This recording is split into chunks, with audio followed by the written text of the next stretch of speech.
잼이다. 겨울이 되면 항상 생각나는 간식이 있다. 바로 붕어빵과 호떡이다. 밖에 나가기가 귀찮은 인프피인 나는 요즘엔 길거리에 보이지 않아 더 먹기 힘든 길거리 음식 붕어빵과 호떡을 만들어 먹어보려고 한다.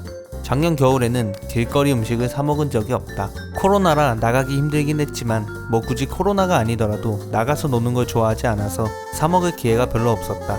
근데 요즘엔 길거리를 돌아봐도 예전만큼 붕어빵 장소 아저씨들이 잘 보이지 않는다.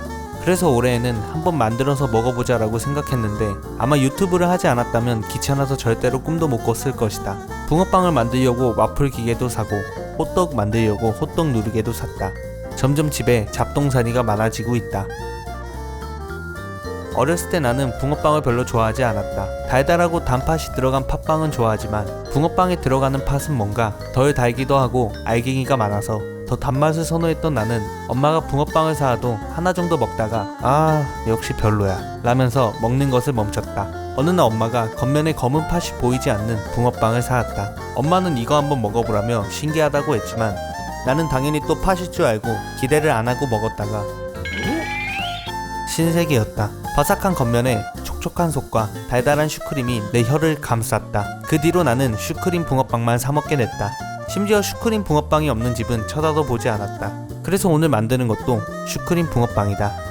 인프피는 호기심이 많은 편이다. 어느 날 길을 가다 생각해보니 보통 붕어빵이라고 불렀던 것 같은데 왜 상호명엔 다들 잉어빵이라고 할까 생각했다. 내가 완전 어렸을 때만 해도 붕어빵이라고 많이 써있었는데 나이를 먹어보니 잉어빵이란 이름이 많고 붕어빵도 혼용하는 듯 했다. 그래서 어느 날은 이 궁금증에 대한 깊은 탐구를 하였다. 붕어빵이란 이름에 특허 같은 게 있어서 잉어빵이라 쓰나? 붕어빵과 잉어빵의 크기가 다른가? 아니면 모양이나 맛이 다른가? 별의별 생각을 하던 나는 인터넷에 검색해서 찾아보면 될 텐데 굳이 잉어빵이라고 써있는 거 1,000원어치 붕어빵이라고 써있는 거 1,000원어치를 사고 본격 비교 분석을 해봤다. 결과는 별 차이 없었다는 것이다. 결국 인터넷에 검색해본 결과 붕어빵과 잉어빵은 반죽에 차이가 있었고 잉어빵의 반죽에 찹쌀이나 버터 등이 더 들어가 인기를 끌게 되어 잉어빵 집이 자연스레 많아진 것이었다. 뭐 요즘엔 잉어빵도 붕어빵이라고 하는 경우도 많아서 내가 산 두 곳은 둘 다 잉어빵을 팔고 있었던 것 같다. 인프피였던 나는 남들은 그냥 아무렇지 않은 궁금증을 알아가는 게 좋았다.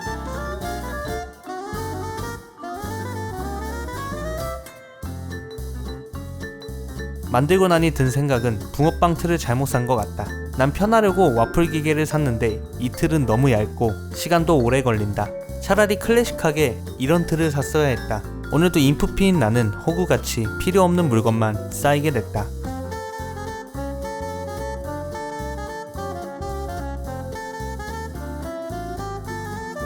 요즘의 호떡집은 붕어빵보다 훨씬 보기 힘든 것 같다. 옛날엔 집에 갈 때 호떡집을 발견하면 하나만 사서 컵에 접어 넣은 다음에 찻잎을 베어 먹는 순간 속에서 나오는 꿀이 뜨거워서 순간적으로 입천장을 데이며 고통스러우면서도 맛있게 먹으면서 집에 가는 게 좋았다. 집에서 가깝진 않았지만 어느 날 내가 가는 길에 호떡집이 생겼었다. 옛날 추억을 느끼고 싶어서 호떡을 달라고 하였지만 안타깝게도 주인 아저씨는 소리가 안 들리시는 분이셨다. 소심했던 나는 어쩔 줄 몰라 하며 1,000원어치 주세요 라는 의미로 손가락 10개를 비며 전달했고 2개만 사려 했던 호떡은 10개가 되어 5,000원을 내게 됐다. 많이 사서 기분이 좋으셨는지 2개 정도 서비스로 주셨던 것 같다. 그래도 뭔가 했다는 생각에 기분이 좋아 그 집을 자주 들렀지만 어느 날 그 자리엔 다른 분이 자리를 잡으셨고 그분은 다시 볼 수 없었다.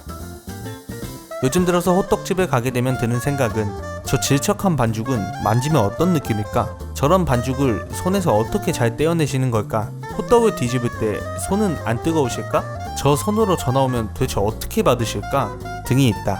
정말 별의별 호기심으로 세상을 바라보는 것 같다. 오늘 생전 처음으로 직접 호떡을 만들어 먹는다. 그래서 저 호기심들을 테스트할 때가 왔다.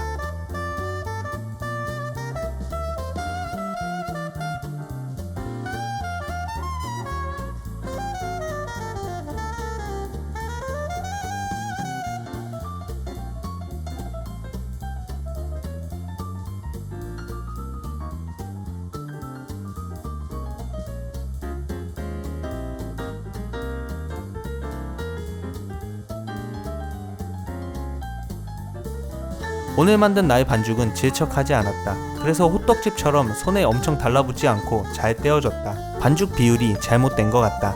호떡을 뒤집을 때는 손이 엄청 뜨거웠다. 그리고 이 손으로 전화를 받는 건 내가 보기엔 불가능할 것 같다. 직접 호떡을 만들어 본 결과 정말 엄청난 고생을 하시면서 하루 종일 팔고 계신다는 생각이 들었다. 우여곡절 끝에 추억의 길거리 음식들이 완성됐다. 요즘에는 붕어빵과 호떡도 다양한 버전이 있는 것 같다. 고구마 붕어빵, 피자 붕어빵, 초코 붕어빵, 씨앗 호떡, 녹차 호떡, 버블 호떡. 가끔은 신기해서 맛별로 사와서 먹어보곤 하지만 역시 제일 맛있는 건 가장 기본적인 맛이다. 물론 난 슈크림 붕어빵이 좋다. 나는 조용한 관종이라 붕어빵을 먹을 땐 지느러미부터 먹는다. 가끔씩은 이러한 길거리 음식을 보게 되면 마음껏 돌아다니며 어디든 있었던 붕어빵과 호떡을 추억하며 먹어보는 것은 어떨까 라는 생각이 든다. 물론 만들어 먹지 말고 사 먹었으면 한다. 이번 영상 정말 힘들었다. 맞다. 구독자가 곧 있으면 100명이 됩니다. 그래서 100명이 되면 소소한 이벤트를 진행할 예정이니 구독자분들 많은 관심 부탁드립니다.